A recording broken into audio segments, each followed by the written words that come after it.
Paju tang teduh aliangan lelevana sertu amasi. Oi paju tang teduh, haleluya tang cat. Ami unsi oka akan tim, amatasi oka akan mau. Oi paju tang teduh, zongzalin tang teduh. Oleh levan, oi pamoya tang tim, biasa tujuh, oi pasi, hilang biar tu, aja asi, aku cuma zong ti, rona nolek serta nol,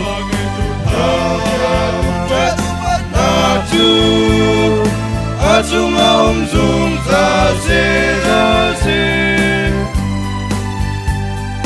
dinang le dot nakin ram au, yatak le tarawin apang tang, oi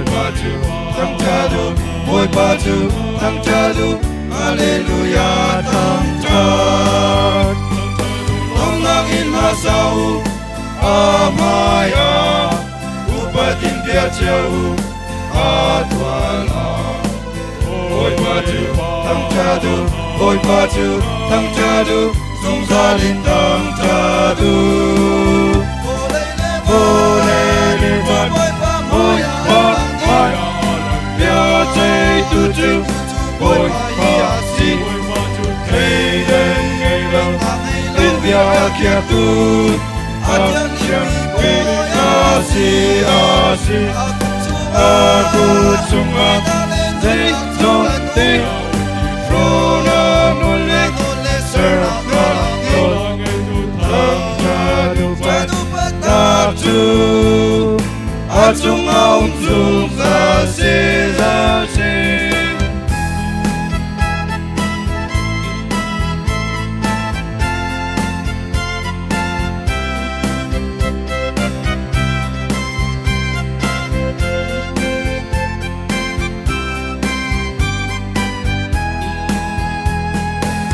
Suara rompitu, oi pasi, kenyar mi vivelte, betu boy.